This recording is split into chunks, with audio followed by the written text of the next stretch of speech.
Lincoln, movie review.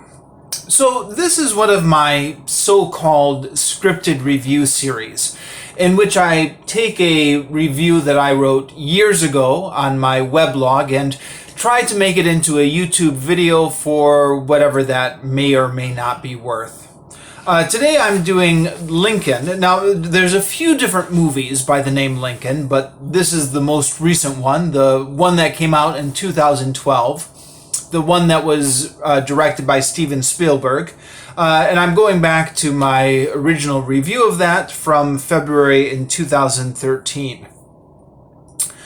So, I really loved this movie. In fact, I remember walking out of the movie theater and thinking, that was one of the best movies I've ever seen in my life. In fact, I remember seeing it in the movie theater. I was back home for Christmas visiting the United States and saw it in a movie theater. And at the end of the movie, people broke out into applause, which, you don't usually see at a movie theater. At least I don't remember usually seeing that. But it was a kind of movie that you felt deserved it. Now, it's the kind of movie that you have to be a little bit interested in history or politics. If you're not interested in either, if you're one of those people who completely can't stand history, then obviously this movie is not for you. But I think most people, a lot of people, are somewhat curious about history. And this is an extremely well done movie. The script was excellent. It does a very masterful job of making a congressional debate into a compelling story. That's not easy to do, but they do it. I'm reminded actually of another movie, All the Way, which I'll review that movie someday in a separate video. But if you haven't seen it, it's worth seeing. And if you have seen it, perhaps you'll appreciate this comparison. All the Way is a movie about the passing of the Voting Rights Act in 1965 and all the horse trading LBJ had to do to get everyone on board with that bill and to keep on board the people he already had.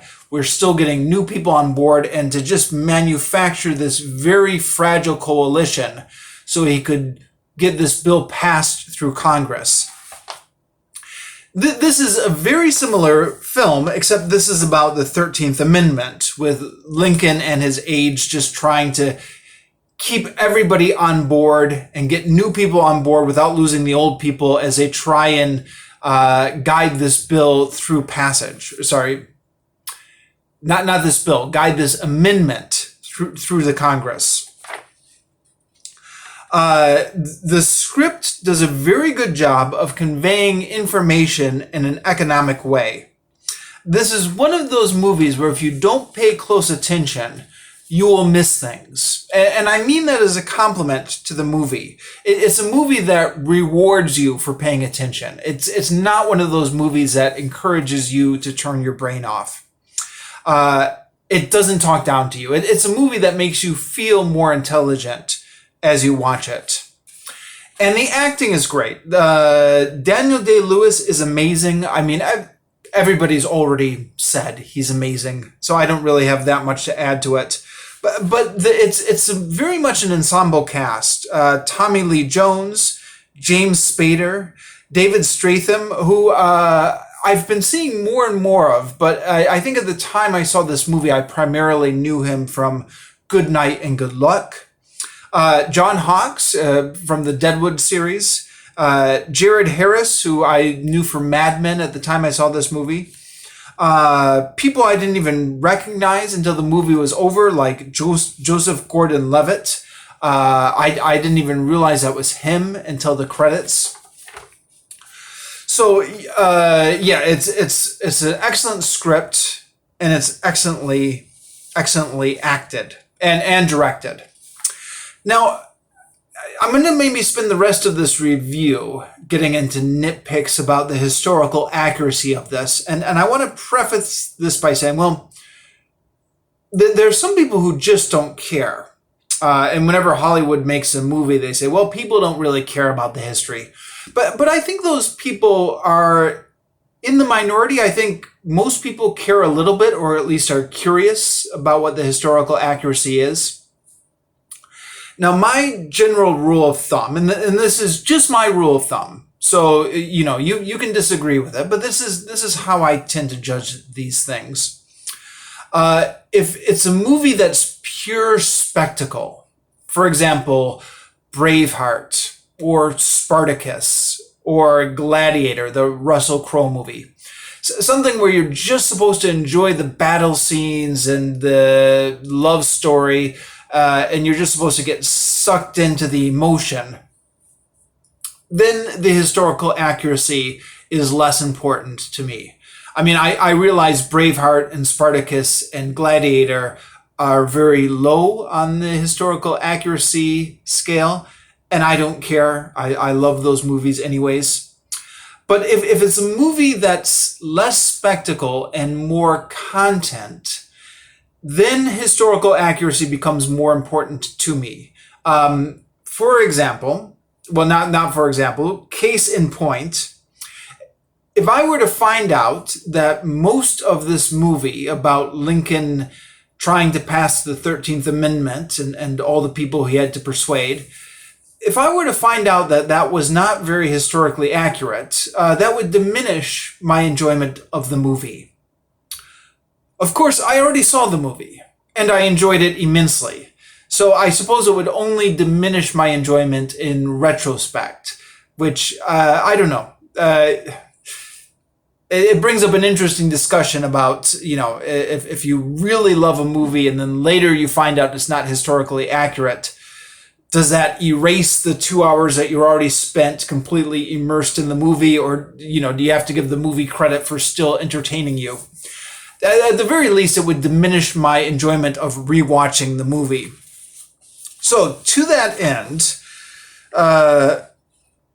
I've done my best to try and figure out how historically accurate this movie is. Now, I'm somebody who's generally interested in history. If you watch this channel, I talk about history a lot. At the same time, I'm not all that knowledgeable. I'm rather lazy. I don't read a ton of books.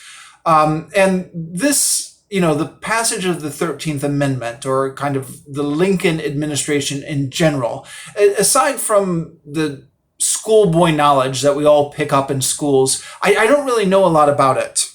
So I did my best to research this, and when I say did my best, I meant I searched Google for Lincoln historical accuracy, both at the time when I was writing this review back in 2013, and actually just prior to filming this review, I searched Google for a few videos that had talked about the historical accuracy of this movie. There's a lot of stuff on YouTube, actually. Interviews with historians and podcasts that have been uploaded to YouTube and stuff like that. And it's all good listening, and it's probably a better use of your time than listening to me. So go ahead and search that. Just go to what I put into YouTube was, I think, Lincoln 2012 accuracy. And there's, like 10 videos that come up. I'm a little bit disappointed, though, that some of these history channels where this is their bread and butter, like History Buffs or The Cynical Historian, who has a series based on a true story where he critiques the accuracy of Hollywood movies, hasn't done this movie yet. So if anyone connected with either of those channels is listening, that would be my request, is to put this movie on your to-do list. But I did find a number of articles on the internet back in 2013, which I linked to in my original review, and then those YouTube videos I was just mentioning. Most of the historians, or most of the articles that I found, were full of praise for this movie, saying, oh, they got so much right, even little itty-bitty details. The stuff that they criticized largely seemed like nitpicking to me, which I don't mind. I mean, I'm here for the nitpicks. Go ahead and nitpick it. I didn't mean that to sound derogatory. But what I meant was it was all stuff that didn't diminish my enjoyment of the story. For example, at the beginning, there's some soldiers reciting Lincoln's Gettysburg Address, and a nitpick was like there was no way people would have it memorized already at this point in time. Fine, I can live with that. Interesting stuff that I did pick up. There's an article from The Atlantic, which I'll link to down below, which defends the accuracy of the movie, saying it's very largely historically accurate, but they do make one important point. I'll read that out. Lincoln presents almost every public figure as either comical, quirky, weak-kneed, or pathetically self-interested. Only the president is able to rise above the moment and see the end game. This treatment does injustice to men like Representative James Ashley, Senator Charles Sumner, and Senator Ben Wade. He's misidentified as Bluff Wade in the credits. This is his nickname. He got this nickname because he was challenged to a duel by a pro-slavery congressman. He accepted the duel and chose broadswords. His foe, the pro-slavery congressman, assumed that he was bluffing, but he didn't want to find out, so he canceled the duel. So that's how he got the nickname Bluff Wade. It says, these men were serious, committed legislators who fought a lonely fight for the black freedom before the war and a difficult struggle for black equality after it. They deserve better. And that's absolutely right, I think. Way too often, Lincoln gets all the credit, and you forget about the abolitionists who were pushing Lincoln. And of course, Charles Sumner, his story, he was, if you don't recognize the name, maybe you'll recognize his story. He was the senator in the 1850s who gave a speech denouncing slavery, and then a Southern congressman beat him with his cane the next day. Charles Sumner was sitting at his desk and couldn't get his hands free or couldn't get to his feet. So what was the name of the Southern senator who did it? I feel like it's right on the tip of my tongue. Anyways, the Southern senator beat him unconscious and then kept beating him until his cane broke, giving Charles Sumner some sort of permanent brain injury, I believe. But not something that stopped him or stopped his activism, because he was still being active in the Republican Party at that time. That's not in the movie, but that's an interesting backstory behind one of the senators in that movie. In addition to that, actually, I was reading in other sources that people thought that the Women's League with figures like Susan B. Anthony had been instrumental in pushing the Emancipation Proclamation, the 13th Amendment, and had been left out of the movie, as well as the black abolitionists had been left out. Of course, people being left out is inevitable. Well, maybe not inevitable, but it's not the same as portraying somebody inaccurately. So kind of portraying those radical Republican abolitionists as being beneath Lincoln, or not as smart as Lincoln, or not as dedicated as Lincoln, was perhaps a bit of a slight, although it's another thing I'm willing to forgive because it's all in the interpretation. Another thing I found, though, and I find this bigger point, this is from an article on Salon.com, and I'll just summarize what they said here and link to the article down below. So the movie portrays Lincoln's effort to keep all the Republicans on board for the 13th Amendment, and also get some Democrats or border state people to join him. There's a historian who's interviewed in the Salon.com article, whose name is Oakes. I don't remember his first name. And he says that all of the Republicans were already on board. There was never any question of any Republican voting no for that. It was just a matter of getting the people from the border states on. So that if that's true, then that means a large part of this movie, in which Lincoln was having to cajole or get on board his fellow Republicans, was not true, and then that's a pretty major part of the movie. So I do have that in the back of my head. On the other hand, that's just one article I read, and every other article I read or all the stuff on YouTube I've been listening to by other historians all seems to praise this movie for its historical accuracy. So I don't know, maybe it's another thing, another point of interpretation. Like maybe because a lot of this seems to have gone on behind the scenes anyways, even as it's portrayed in the movie. So maybe one interpretation you could have is maybe there was some a little bit behind the scenes cajoling. Who's to say there wasn't? And another interpretation you could have is no, all the Republicans were always solidly for this amendment. I don't know. I did hear another historian on YouTube. He was saying that because it's a movie, they will sometimes need characters to say out loud stuff that wouldn't actually have been said out loud, but would have been in the background of everybody's minds at the time. So that, I don't know, I thought that was an interesting comment. Again, that's doesn't interfere with my enjoyment of the movie. One other point I'm going to make here.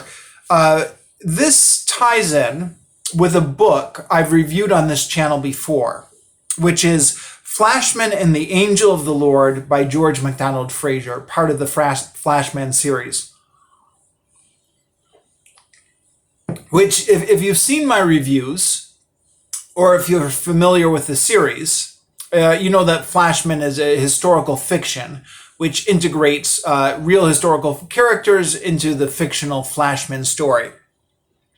In Flashman and the Angel of the Lord, William Seward was one of the major characters. He popped into the book, and you also got his backstory in the footnotes. As he was portrayed in that book, he seemed like a really boisterous type character.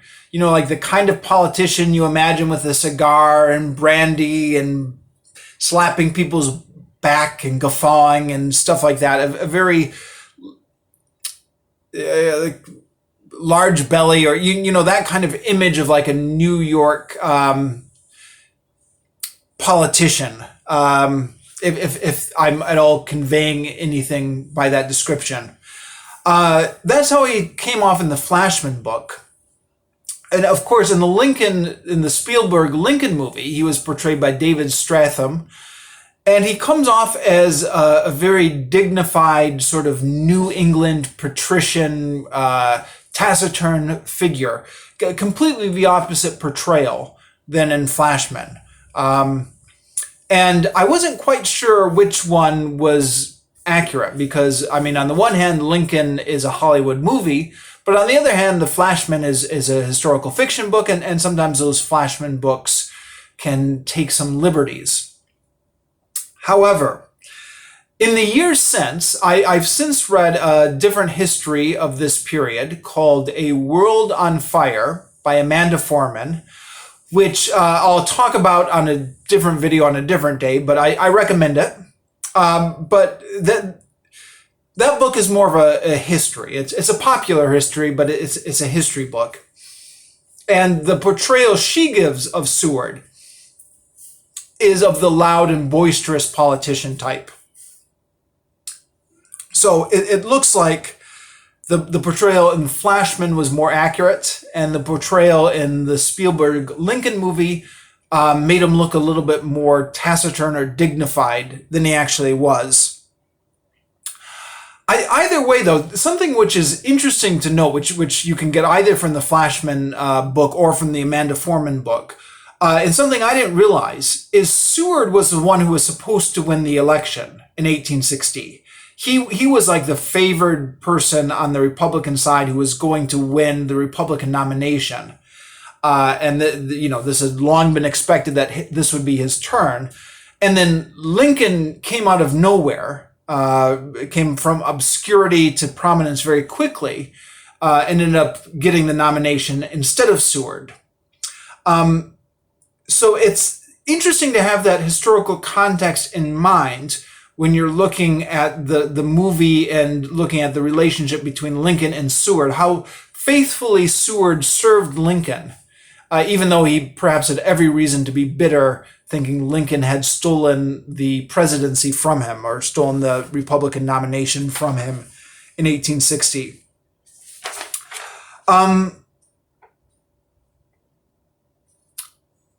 One last thing I'm going to touch on, and this actually has less to do with historical accuracy, but one of my pet peeves in biopics is the scene where they're fighting with the wife.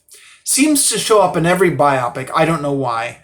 But there's some scene where the wife is in tears saying, why don't you pay attention to the family or think about me? You never think about me. And he's saying, no, I've got important work to do. I don't know why, but it shows up in every biopic. It showed up in the Gandhi biopic, showed up in the Malcolm X biopic, showed up in that Selma movie, which was kind of a biopic of Martin Luther King, or at least a portrait of a point in his life. I just really hate it. I find it a little bit mushy and sappy and unnecessary. And sure enough, it shows up in Lincoln, where there's a scene with Mary Todd crying and Lincoln arguing with her. I normally lose patience with these type of scenes, but I thought this was actually just about right. They didn't make it over the top. It didn't go on too long. It was just enough insight into what was going on to Lincoln's private life. It was a suitable change of pace from the politics stuff. I thought it actually worked in this movie. Plus, I was listening to, again, a podcast talking about the historical accuracy of this movie, and apparently, Mary Todd Lincoln really did have a breakdown after the death of her son, and Lincoln really did threaten to put her in an insane asylum if she didn't stop weeping every day and pull herself together. So it's not like a superfluous thing that they just put in there for drama. These are real historical details from their relationship. So yeah, again, more praise for this screenplay. And that, I think, is everything I have to say about this movie. So by all means, anybody who knows any more than I do about the historical accuracy of this movie or details of it or something like that, please give me a comment and educate me.